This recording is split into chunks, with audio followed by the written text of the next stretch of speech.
멤버십 가입, 그리고 구독, 좋아요 감사합니다.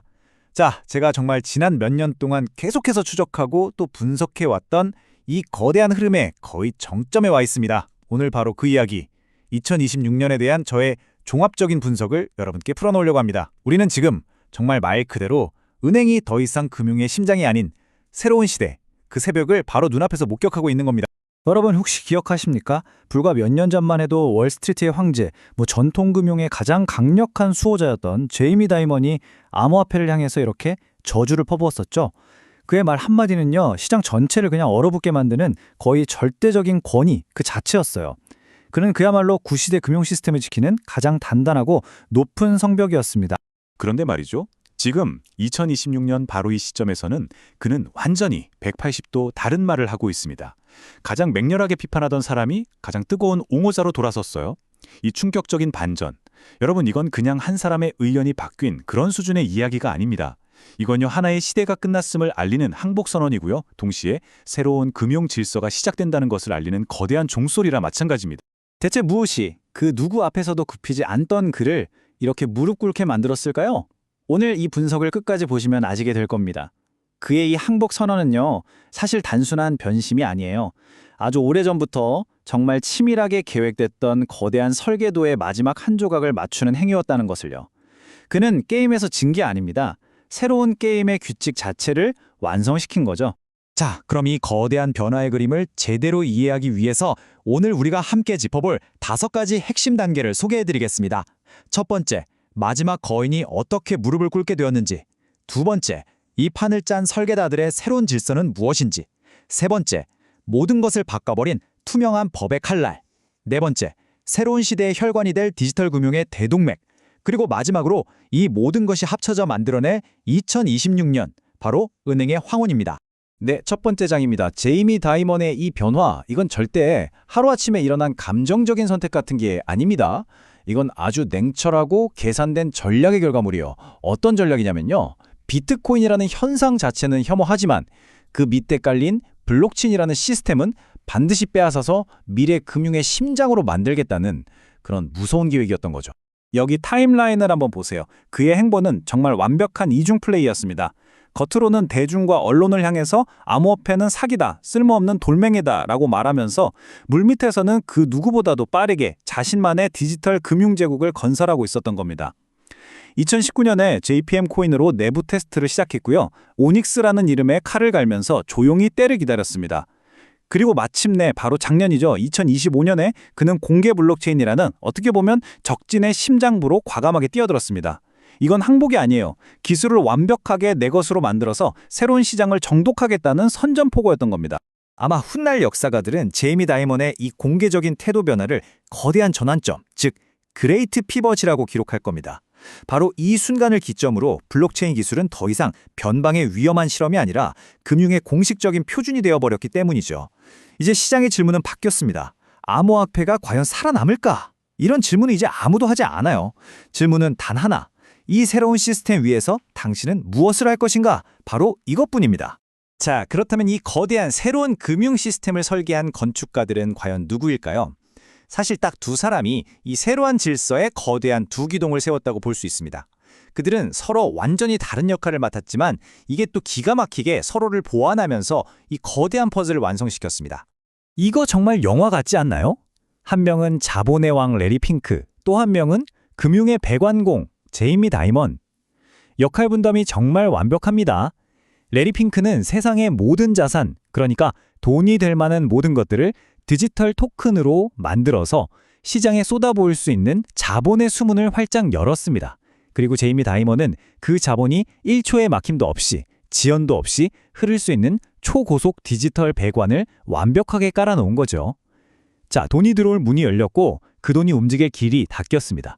이 둘의 결합으로 그 누구도 빠져나갈 수 없는 완벽한 폐쇄 루프 시스템이 만들어진 겁니다. 그들이 그리는 큰 그림, 그 목표는 아주 명확합니다. 첫째, 세상에 존재하는 모든 가치를 토큰화한다. 둘째, 레리 핑크가 세계 경제 포럼 WEF의 실질적인 주도권을 잡으면서 이 계획은 이제 월스트리트만의 계획이 아니라 전 지구적인 의제가 되어버렸죠. 그리고 아마 가장 중요한 것, 모든 자금의 흐름을 블록체인 위에 올려서 그 누구도 속이거나 감출 수 없게 만드는 강제된 투명성입니다. 이게 뭘 의미하겠습니까? 바로 어둠 속에서 은밀하게 움직이던 낡은 정치 권력의 돈줄이 바싹 마르게 된다는 것을 의미합니다.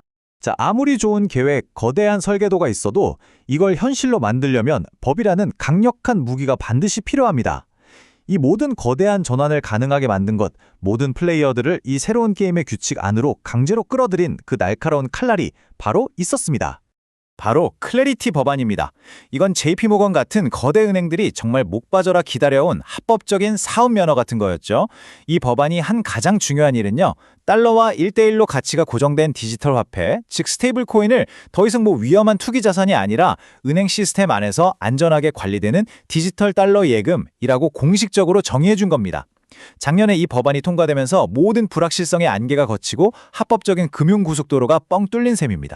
그리고 이 법안은요, 시스템을 아주 깔끔하게 3단계에 걸쳐서 정화합니다. 첫 번째, 기준 미달의 모든 불법 스테이블 코인들을 시장에서 완전히 퇴출시킵니다. 두 번째, 모든 디지털 달러는 반드시 100% 현금과 미국 국채라는 가장 투명하고 안전한 담보로만 뒷받침되도록 강제합니다. 이제 더 이상 장부 조작 같은 건 불가능한 시대가 된 거죠. 그리고 가장 결정적인 세 번째, 모든 돈의 흐름이 블록체인 위에서 투명하게 드러나면서 과거처럼 어둠 속에서 검은 돈을 주고받던 구시대 권력의 생명줄을 그냥 끊어버립니다.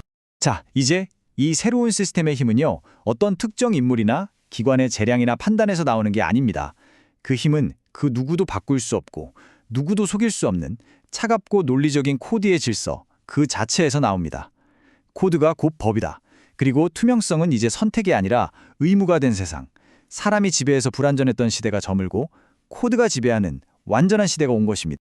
자, 법적인 규칙은 이제 세워졌습니다. 그럼 이제 이게 기술적으로는 대체 어떻게 구현되는지 그 속을 들여다볼 차례입니다. 새로운 금융세계의 심장과 혈관, 바로 낡고 오래된 은행들을 완벽하게 건너뛰어버리는 새로운 디지털 대동맥에 대한 이야기입니다. 이 새로운 디지털 동맥은 크게 4가지 핵심 부품으로 이루어져 있습니다. 첫째, 선로 역할을 하는 패드나우. 이건 연준이 직접 만든 1년 365일 24시간 절대 잠들지 않는 금융 고속도로죠. 둘째, 진입로 역할을 하는 스키니 계좌. 이건 정말 신의 한 수였는데 일반 기업이나 개인이 시중은행을 거치지 않고 중앙은행이 직접 접속할 수 있게 해서 결제 시장에서 은행의 독점적인 중개 권한을 완전히 박살내버렸습니다. 셋째, 공통 언어인 ISO 20022. 전 세계 모든 금융 데이터가 이 하나의 언어로 통일되면서 기계가 모든 거래를 알아서 이해하고 자동으로 처리하게 만듭니다. 그리고 마지막, 가장 무서운 무기일 수 있는 트로이 목마. 특정 글로벌 네트워크들처럼 이미 전 세계 수억 명의 스마트폰에 깔려 있으면서 이 사람들을 새로운 금융 대동맥에 직접 연결해주는 일종의 분산형 관문 역할을 하게 되는 거죠. 자, 이제 드디어 모든 퍼즐 조각이 다 맞춰졌습니다. 지금까지 우리가 논의한 이 모든 것들을 종합해서 바로 올해 2026년 하반기에 펼쳐질 강력한 예측을 여러분께 제시하고자 합니다. 핵심은 이거예요. 이건 갑작스러운 붕괴나 충돌이 아닙니다. 아주 서서히 그러나 그 누구도 막을 수 없이 진행되는 잘 짜인 계획된 소멸입니다. 낡은 은행들이 서서히 말라 죽는 과정은 정확히 이 3단계를 거치게 될 겁니다. 1단계, 유동성이 증발합니다. 사람들이 더 이상 바보같이 은행에 돈을 놔두지 않아요. 쥐꼬리만한 이자를 주는 은행 예금 대신 미국 국채 수익률을 실시간으로 지급하는 토큰화 펀드로 돈이 어마어마하게 몰려갑니다. 말 그대로 은행의 피가 마르는 거죠. 2단계, 결제망에서 우회당합니다. 아무도 더 이상 은행 송금망을 쓰지 않게 돼요. 패드나우랑 스마트폰 앱으로 1초 만에 그것도 거의 공짜로 돈을 보낼 수 있는데 굳이 비싸고 느린 은행을 이용할 이유가 완벽하게 사라지는 겁니다. 은행의 존재 이유가 사라지는 거죠. 그리고 마지막 3단계, 위험자산에 고립됩니다. 바로 올해 하반기부터 본격화될 상업용 부동산 위기가 터지자 낡은 은행들은 팔리지도 않는 부실 채권만 잔뜩 껴안은 채 그대로 고립돼요. 반면 새로운 금융 시스템은 그 위험마저 잘게 쪼개 토큰화해서 전 세계 투자자들에게 흩뿌려버리죠. 그러니까 진짜 핵심은 이겁니다. 은행들은요, 2008년 금융위기 때처럼 막 드라마틱하게 파산하지 않을 겁니다. 그럴 필요조차 없어요. 자본도 떠나가고 존재의 이유도 사라지고 시대적인 필요성도 잃어버린 채 아주 조용히, 서서히, 마치 박물관에 있는 유물처럼 역사의 뒤안길로 그냥 사라져 갈 뿐입니다. 지난 수백 년간 금융이라는 이름으로 우리를 지배해왔던 그 거대한 요새의 성벽은 이제 완전히 무너졌습니다. 새로운 질서는 이미 완성되었고 그 거대한 흐름은 바로 지금 시작되었습니다. 그렇다면 질문은 이겁니다. 여러분은 지금 어디에 서 계십니까?